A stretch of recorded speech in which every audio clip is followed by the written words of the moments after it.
Saint of the day, May 24th. Saint Simeon Stylites the Younger. Saint Joanna, wife of Chuza. Saint David I of Scotland. Saint Simeon Stylites the Younger, 521 to 596 AD, was born in Antioch in ancient Syria, present-day Turkey. Like his namesake and predecessor, Simeon was drawn from a young age to a life of penance and austerity out of his great love for God. His mother was considered a saint. As a young boy he attached himself to a monastery of hermits. Their spiritual director, John, lived night and day at the top of a tall pillar, or stile, within the monastery enclosure.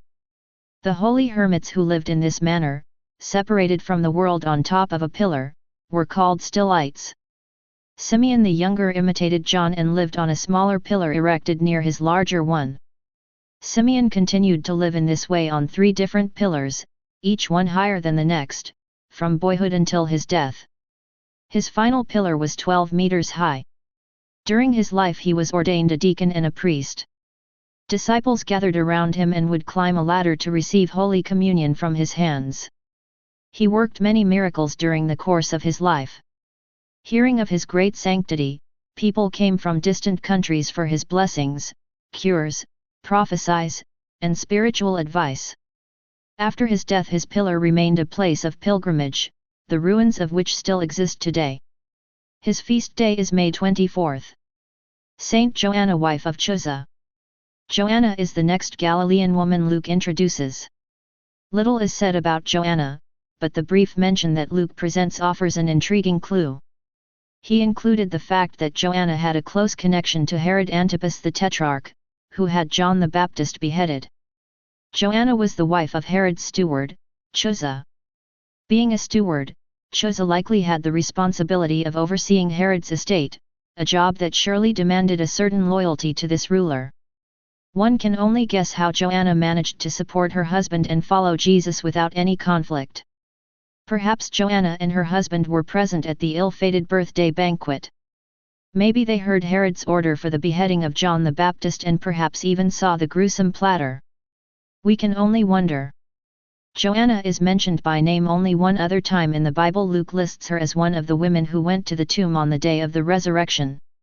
According to Luke, Joanna along with other women of Galilee saw 2 men in dazzling clothes at Jesus' empty tomb, learned of Christ's resurrection, and shared the great news with the apostles who did not believe them. Although Joanna's name is never mentioned again, it is reasonable to consider that she was likely a part of the group whenever there is a general reference to the Galilean women. In the current Roman martyrology, Joanna is listed as a blessed, rather than a saint. This is hard to discern. In the earliest days of the Church, the words blessed, holy, and saint were often used interchangeably. So you might see Joanna listed as a saint in some resources and as a blessed in others, similar to the way we call Mary the Blessed Virgin Mary or Saint Mary. It's impossible to know with certainty what exactly was meant. Was Joanna considered an official saint in heaven or just a really good and pious person, perhaps not martyred? Either way, she gave much and is an inspiration to all. Saint David I of Scotland. David, the youngest son of Scotland's virtuous queen, Saint Margaret, succeeded his brother to the Scottish throne in 1124. David's friend, Saint Ulred, abbot of the English monastery of Revolx, was later to recount David's religious devotion and his generosity to the poor. From his riches he also endowed the founding of several dioceses and many monasteries.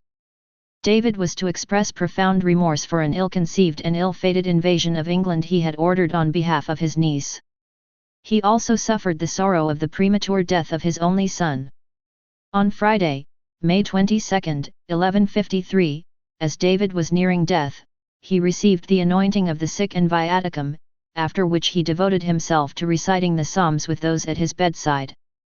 The next day, the king told those urging him to take a rest from his devotions, "Let me rather think about the things of God, so that my spirit may set out strengthened on its journey from exile to home. When I stand before God's tremendous judgment seat, you will not be able to answer for me or defend me." He thus continued with his prayers. David died at dawn on Sunday, May 24.